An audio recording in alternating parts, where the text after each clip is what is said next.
Welcome to realestaternerd.com. This is Travis. I'm going to just walk through two sites that I have been using for several years. The question came from one of my students, and his question is, where do I list my properties so that Section 8 tenants can see the property? Now, back in the day, in the late 90s, whenever I got started, I actually had to go down to the office, and they had a board that they'd either type in or you'd write in the information of the property, your phone number, and the address of the home, of course, beds and baths, how much deposit you'd want to have down, also what the monthly rent is.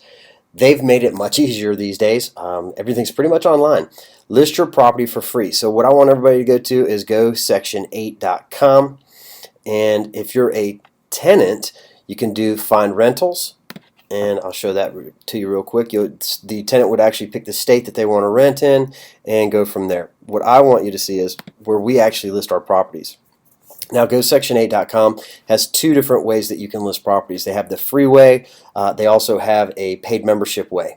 It totally depends on what you want to do. I don't do the paid membership. I actually use the other site more readily than GoSection8, and I'm going to get into that site with you.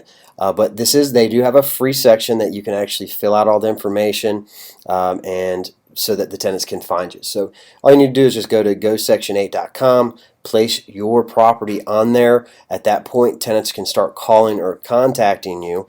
As the example with Charlotte, North Carolina, I'm just doing a search since this is where I live. Here is your neighborhoods that someone can rent from you in. And here's exactly what your property info would look like. So it's going to have a picture or several pictures whenever you do the more details. As you can see, it says type, rent, deposit, the beds and baths, square footage, your built, all that info is on there. We have lots of different pictures that you can go through on a per property basis depending on what you want to put up there. And I'm going to tell you, if you've got decent units, you definitely want to put a lot of pics on there, and if you can, put videos on there. You've got a map of the area. You've got the Google Drive-By, the walking score. That's pretty low, it's 40 out of 100. And it tells you all what the walking score is. You just need to go through that and check it out. Now, this is what's important, because whenever you sit down and work with a caseworker, per voucher holder at the Section 8 office, because there's two different offices, you have county and you have city, who pays what? Pay attention to that. So this is actually the information that you would be filling out. And the caseworker is going to need to know exactly what you're filling out. They go on a point system. And if you want to know about the point system, you can either call them or you can download a landlord packet. Most places have a landlord packet. As you can see, you've even got landlord website. These folks can actually share whatever type of unit you have. So I would tell you to definitely check out the landlord packet just for poops and giggles.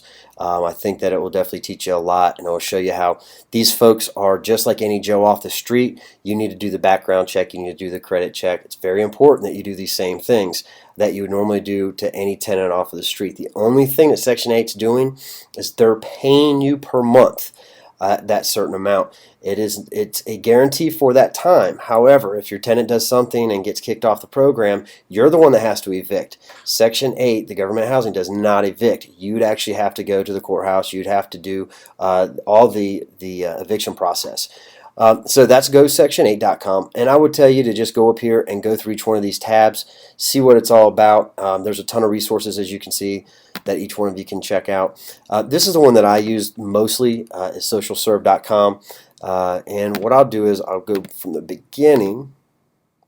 Socialserve.com, what you do is you pick your state, and as you can see, they have up here on the top in the nav bar more information. So if you're a landlord, click on that. Like the gentleman asked me the question of where do I place my property? Well, if you go through landlord and you do North Carolina, and I would do Charlotte, and this is exactly where I'd register if you haven't registered as of yet. And this gives you the information about Section 8, which is great information. take time to learn Section 8 program. And right here, this is actually going to be your rental rates from an efficiency at 607 all the way to an 8 unit at $2,320 in Charlotte. And that is in downtown area. So most counties, they don't pay as much. The cities normally have a lot more people waiting in line. Most cities that I have traveled around, about 47 different states and tons of cities, there's normally at least 2,000 people on the waiting list to be able to get on that list. So that is how you go. You need to register on socialserve.com, and at that point you'll be able to start placing your properties advertisements on there. And this is where the clients go, the voucher program holders go, either to gosection8.com and socialserve.com. So hope this was a ton of help for you, and can't wait to see you on realestatenerd.com. Have a great night.